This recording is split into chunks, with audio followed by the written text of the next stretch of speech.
All right, cognitive behavioral theory. Let's just jump right in. So before we jump to the theory itself, a little bit of background to help us understand where it came from. Prior to cognitive behavioral theory, most of the counseling approaches were based on trying to understand and change a person's personality, kind of at a deep level. This often meant going back and understanding their history, their early childhood, what took place to build their personality the way it was, and then what do we need to do inside of them to help them change their personality. And while this worked great for some, there was a growing movement that didn't like this and wanted to change that. So there was a rejection of this kind of intrapsychic focus and a focus that forced people to go back and look at their past. At the same time, society in general was kind of growing in its love affair with the scientific method. And so people thought that if it can't be studied and validated through science, then we should just ignore it. So this led a group of psychiatrists and psychologists, counselors, to want to move away from personality theory and instead use the empirically derived, scientifically supported learning theory as a basis for counseling.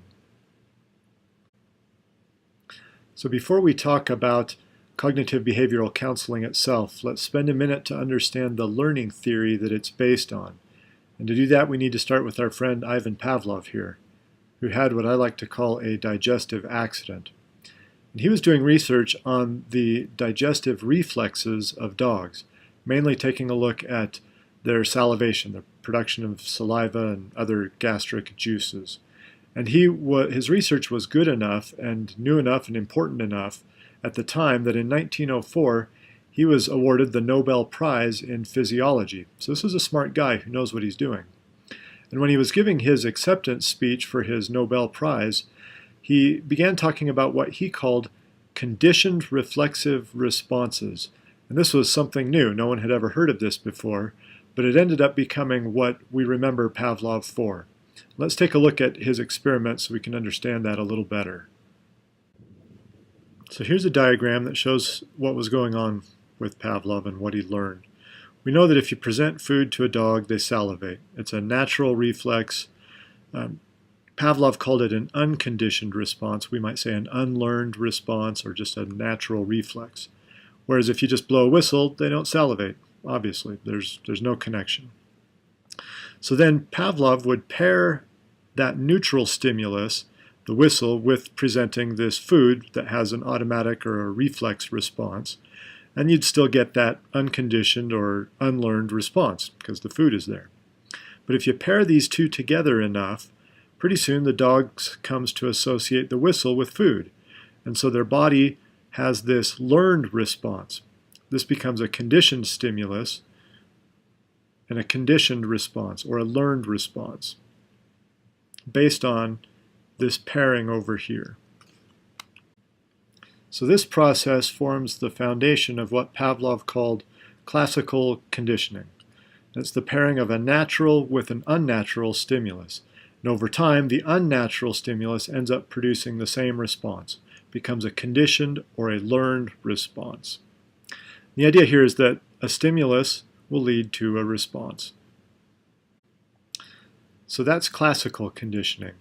Well, there was research going on as well into a different type of learning that became really associated with B.F. Skinner, and it's called operant conditioning. And the main idea here is that what happens after we behave a certain way will powerfully influence whether we repeat that behavior or not in the future. And we can diagram this like this. So behavior will lead to certain consequences. Everything that we do will have a consequence. And it's how we feel about those consequences that will determine whether we are going to repeat that behavior or not. This is true for humans as well as for most animals. There's a couple of different ways we can look at the type of consequences and the way that they influence behavior.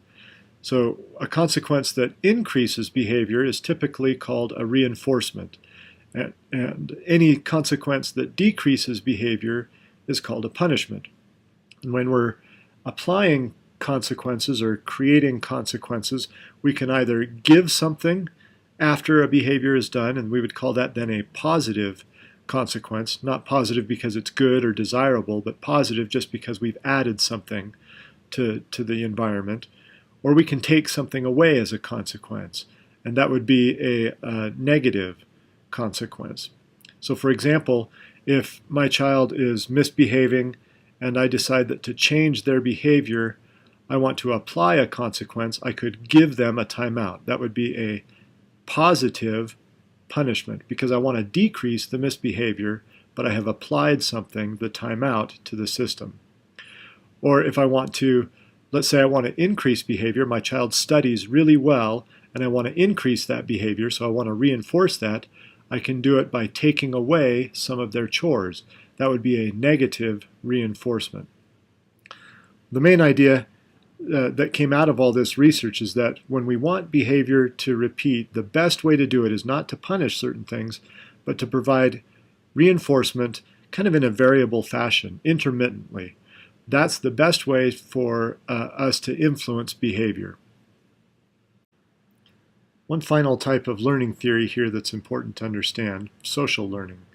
The idea being that we don't just behave or learn based on conditioned reflexes or on the consequences of our behavior, but that we can observe the world, and particularly other people, and learn based on just that observation.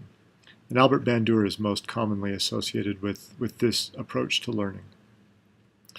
So he really focused on the role of the environment. When we think about things like cues in the environment that prompt us to behave certain ways, that can be part of it. But specifically, he focused on the people, and he called them models. The idea being that we can watch other people doing things and learn to behave based on just that observation.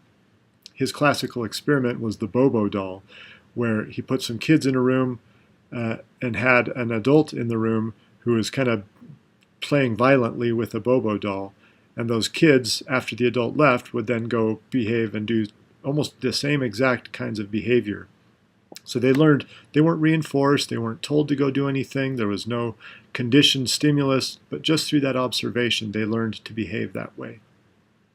Now we know that the impact of our observation goes way up when the models around us, when we perceive them to be attractive, not just in a physical sense, although that's important, but attractive as in desirable, or they have other characteristics that we would desire.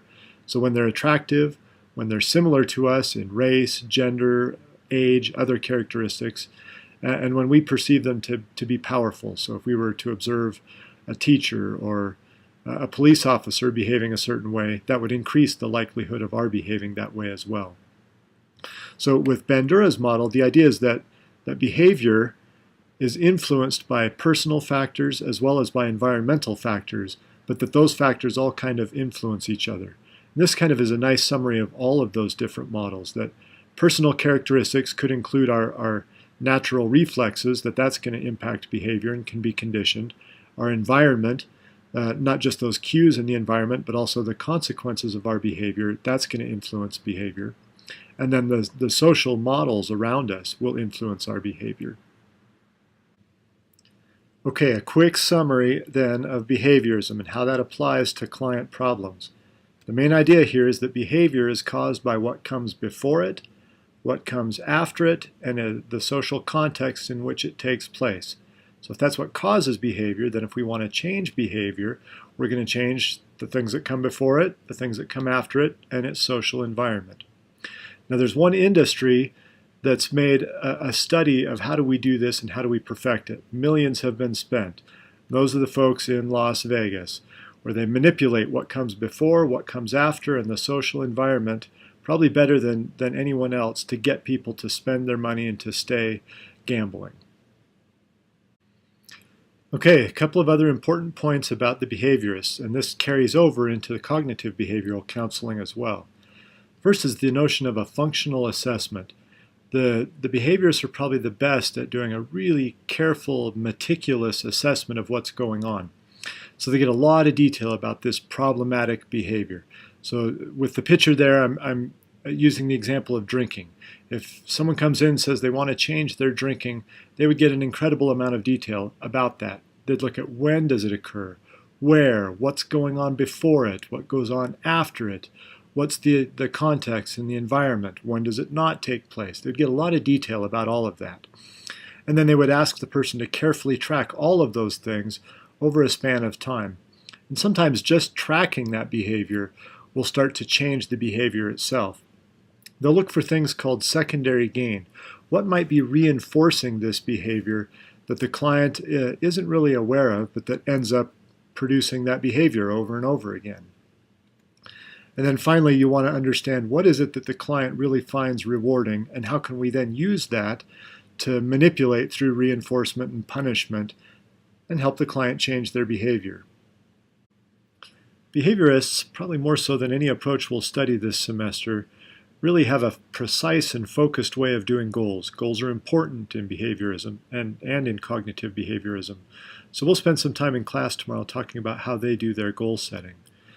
Behaviorists also tend to see the counselors as the experts on behavior. Clients are experts on their lives, but the counselors know best how to help clients change their behavior. As such, they tend to be a bit more directive in their approach, telling the clients, here's what you need to do, or here's how you can change that behavior. They tend to assign more homework than some other approaches, and in some cases the treatment has even been written down in a manual with step-by-step instructions, which works pretty good in research, but not so well in the real world where you don't have such a tightly controlled setting. A couple of ideas about the doing part of behaviorism, or the treatment plan, the interventions. Some of these will sound kind of familiar to you. Shaping is the way you use reinforcement to move a person step by step closer to a desired behavior. It's the way dolphins are trained to do all their tricks at SeaWorld. Token economies, the little chart there, earning stickers or points for certain behaviors, and then having those points or stickers applied towards a reward at the end of a time period. Aversion therapy is the application of some sort of a punishment after a behavior that makes that behavior aversive. Think of taking antabuse, which makes people who drink terribly sick, and that's a bad enough experience that hopefully over time they'll stop their drinking. Skills training, providing kind of modeling or demonstration of specific skills that we want our clients to apply and use. And some of the group work, I think, applies to that as well. Getting clients together with similar people, so models that they perceive to be similar to themselves who are working on similar things, can help them learn and change their behavior. Finally, a lot of role playing. If we want a certain behavior to develop in our client, then we can role play that behavior and help them practice that in session. Okay, finally we can get to cognitive behavioral counseling. And the main idea behind this is the notion that in between stimulus and response, that model from behaviorism, something takes place in people's minds. They think about things. And so if we understand what goes on in their thinking, maybe that'll help us change their behavior. So it really builds on behaviorism. It doesn't reject any of that stuff. It pulls it with it and just adds in the role of thoughts in causing our problems, our concerns, as well as in solving them. So then the notion would be we need to identify and change problematic thinking as well as changing and modifying behavior. Right, let's quickly talk about three distinct approaches to cognitive behavioral counseling. There's a lot of different approaches, but we're just going to focus on three, and they all have the same thing in common. They're really just trying to help people change their thoughts and change their behavior using all that stuff we've talked about before. So our first approach is the REBT, which stands for Rational Emotive Behavioral Therapy. That's a model that was developed by Albert Ellis, and he focused on changing irrational beliefs. The idea is that if we believe things that aren't logically true, that's what's causing us problems. So we should identify them, then dispute and challenge those thoughts. One of the ways that Ellis would help clients dispute them was with what he called shame-attacking exercises. He would prescribe some homework that would attack the irrational thinking and the shame that came from the irrational thinking. So his model is often called the ABCDEF model, and you saw this before, but just to review. So there's activating events, and then we have beliefs or irrational thoughts in our head about those events, and that's the irrational thinking that leads to the emotion or the behavior after it. So in the model, we want to dispute those irrational beliefs, and that will lead to a more effective way of thinking about the world, and consequently, new feelings and new behaviors. Ellis didn't have a whole lot of relational warmth. His way of being with clients was pretty stern, pretty kind of a teacher, someone who would challenge his clients. So another cognitive behavioral model is called cognitive therapy. And this is the approach that Beck developed. And he really is focusing, instead of on irrational beliefs, he's focusing on negative automatic thoughts. He believed that the way we perceive the world will determine how we feel about the world. Very similar to some of Adler's ideas. So he wants to explore what are the negative kind of knee-jerk automatic thoughts that we have about our experiences, and how do those automatic thoughts distort our reality. So he wouldn't confront the same way that Ellis would.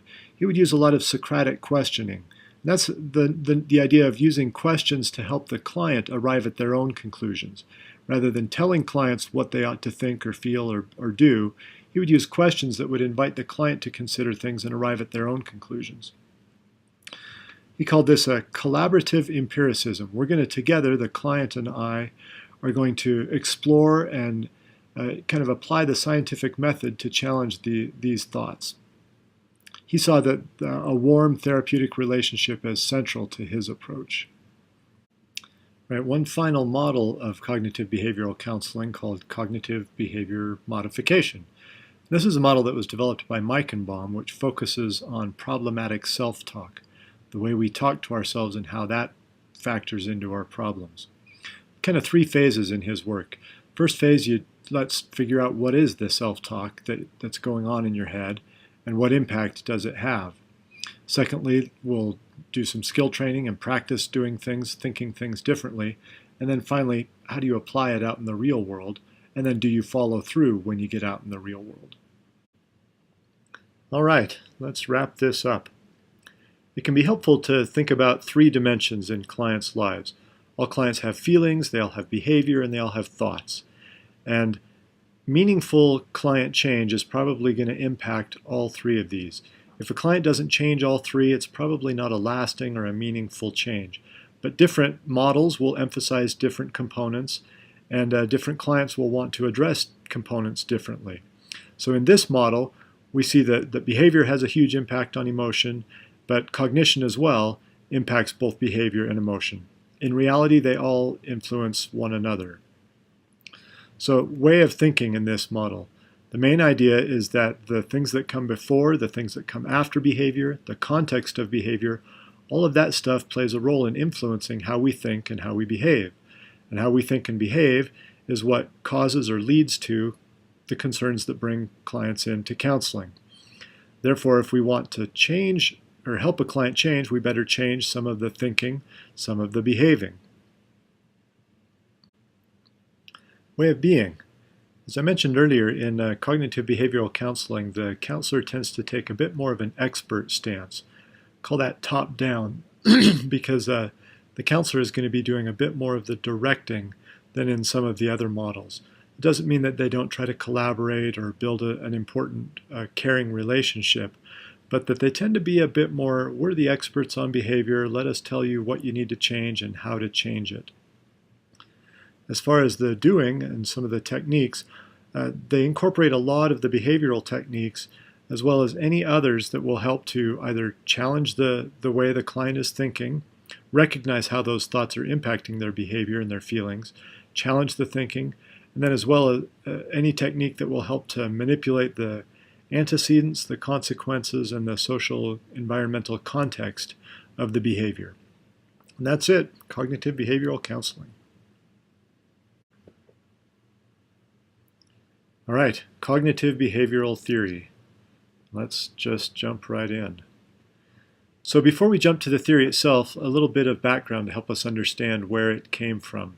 Prior to cognitive behavioral theory, most of the counseling approaches were based on trying to understand and change a person's personality, kind of at a deep level. This often meant going back and understanding their history, their early childhood, what took place to build their personality the way it was, and then what do we need to do inside of them to help them change their personality. And while this worked great for some, there was a growing movement that didn't like this and wanted to change that. So there was a rejection of this kind of intrapsychic focus and a focus that forced people to go back and look at their past. At the same time, society in general was kind of growing in its love affair with the scientific method. And so people thought that if it can't be studied and validated through science, then we should just ignore it. So this led a group of psychiatrists and psychologists, counselors, to want to move away from personality theory and instead use the empirically derived, scientifically supported learning theory as a basis for counseling. So before we talk about cognitive behavioral counseling itself, let's spend a minute to understand the learning theory that it's based on. And to do that, we need to start with our friend Ivan Pavlov here, who had what I like to call a digestive accident.